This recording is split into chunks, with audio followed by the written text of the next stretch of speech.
Как только Дмитрий открыл дверь своего дома, его сразу окутал запах животного. Марина поспешно вытирала лужу посреди своей комнаты, когда в нее вошел отец. «Это что такое?» — грозно спросил он. «Пап, ну, пожалуйста, он же такой милый!» — умоляла девочка, пряча за спиной маленького котенка. «Ты же знаешь правила. Никаких животных в доме!» — категорично заявил отец. «Ты никогда ничего мне не разрешаешь!» — выкрикнула в ответ Марина. Может быть, на этом все и закончилось бы. Но в тот вечер Дмитрий был до предела уставшим после долгого рабочего дня, а у Марины накопилось слишком много претензий и обид.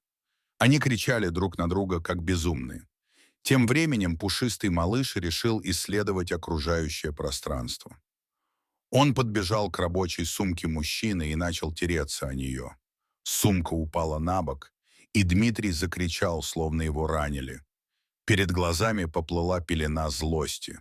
Он впал в такую ярость, что Марина моментально спряталась под кровать. Мужчина оттолкнул котенка от своей сумки и начал рыться в ней. Котенок отлетел к столу, больно ударившись головой о ножку. Дмитрий весь покраснел от злобы. Он схватил котенка за шкирку, открыл окно и вышвырнул его наружу. Затем он громко хлопнул дверью и вышел из комнаты. Марина долго не решалась снова показаться отцу на глаза. В своих страхах, обиде и гневе. Люди забыли про котенка, а тот лежал посреди двора, не в силах пошевелиться.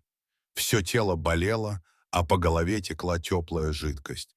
Котенок не мог даже лапой дотянуться, чтобы смахнуть ее. Он не видел, как совсем рядом остановилась машина. Из нее выбрались женщина и мужчина на костылях. «Боже мой, ага!» — ахнула Елена. Она помогла мужу выйти, обернулась к дому и заметила котенка, распластанного на траве. «Удивительно, но он жив», — заметил Сергей. «Жив?» — усомнилась Елена.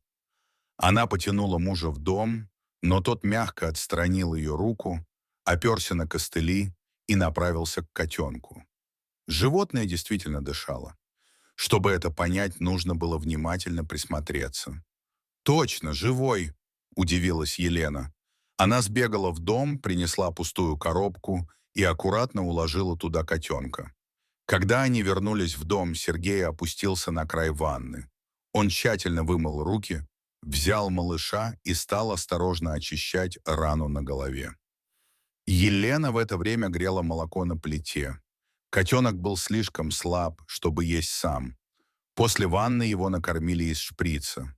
Ночью он спал в коробке, а утром Сергей и Елена повезли его в ветеринарную клинику. Врач, выслушав рассказ, печально покачал головой. После осмотра он произнес неутешительный диагноз. У котенка тяжелая черепно-мозговая травма, сломана челюсть в 2 местах, все тело покрыто гематомами. Он сомневался, что малыш выживет. Но Сергей и Елена решили бороться. Каждая жизнь — дар, который нельзя обесценивать. Ежедневно они делали уколы, промывали рану, закапывали поврежденный глаз из-за травмы челюсти. Котенка кормили только через шприц. Сергей даже шутил. Встретились 2 инвалида. Он сам только недавно вернулся из больницы, где перенес сложную операцию на колене.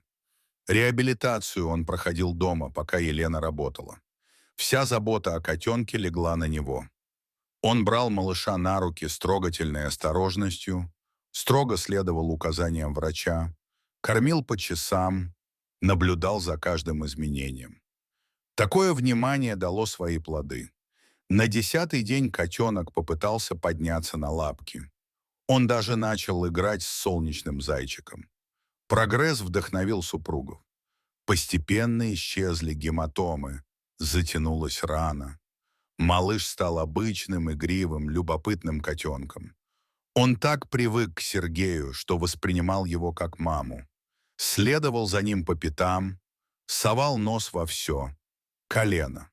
Сергея восстановилось, он вернулся на работу. Котенок поначалу тяжело переносил разлуку, ждал под дверью, Устроил себе гнездышко из старой куртки хозяина в прихожей и там спал до вечера. Котенку дали имя — Мирон. Ветеринар оформил документы, указал новых хозяев. Сергей и Елена относились к нему как к ребенку, играли, обнимали, радовались каждой новой забаве. А Мирон отвечал им громким довольным мурлыканьем, лизал руки и ластился. Со временем он превратился в большого веселого кота. Любил гоняться за мячиками, охотиться за насекомыми в саду. Однажды Сергей притащил из машины новый комод. Пока носил его по частям, оставил входную дверь открытой. Любопытный кот выскользнул наружу. «Ой, какой хорошенький котик!» — воскликнула девочка. Она спускалась с родителями по дорожке и тут заметила Мирона. Кот обернулся на голос. «Смешной какой! Смотри, пап!» — показала на него девочка. Мужчина подошел ближе. Он уже хотел отвернуться, но морда животного показалась ему странно знакомой. «Необычный», — хмыкнул он. В этот момент с крыльца вышел Сергей. Он услышал слова соседа и рассказал, как они нашли котенка. По мере рассказа мужчина напротив заметно побледнел. Девочка тем временем гладила Мирона. Он сначала ластился, но вдруг зарычал, вывернулся из рук и резко прыгнул на мужчину. Разорвал одежду и скрылся. В доме. Все были ошарашены. Сергей тут же начал извиняться. «Простите, я не понимаю, что на него нашло. Обычно он ласковый, не агрессивный. Я все компенсирую. Он вас не укусил? У него все прививки. Могу показать справки». «Не нужно», — жестко сказал сосед. «Все нормально. До свидания». Он схватил дочь за руку и быстро ушел. Жена пыталась возразить, но он велел ей молчать. Сергей нашел Мирона у кровати.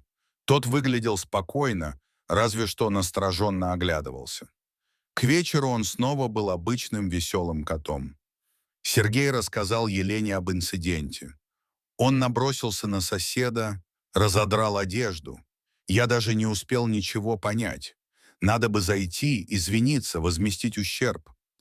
Елена гладила кота, выслушала рассказ и вдруг тихо сказала: «Не надо. Ты ведь знаешь, Мирон никогда ни на кого не бросался. Значит, это была не случайность.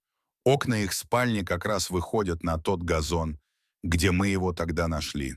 Наверное, он узнал своего обидчика и просто отомстил. Поверь, разорванные вещи — это мелочь по сравнению с тем, что пережил Мирон». После того случая Мирон прожил еще долгую и счастливую жизнь, наполняя дом радостью. А бывший сосед старался обходить дом Елены и Сергея стороной. Дорогие зрители, что вы думаете об этой истории? Расскажите, пожалуйста, в комментариях. А если вам понравилось это видео, то ставьте лайк и подписывайтесь на наш канал. До свидания.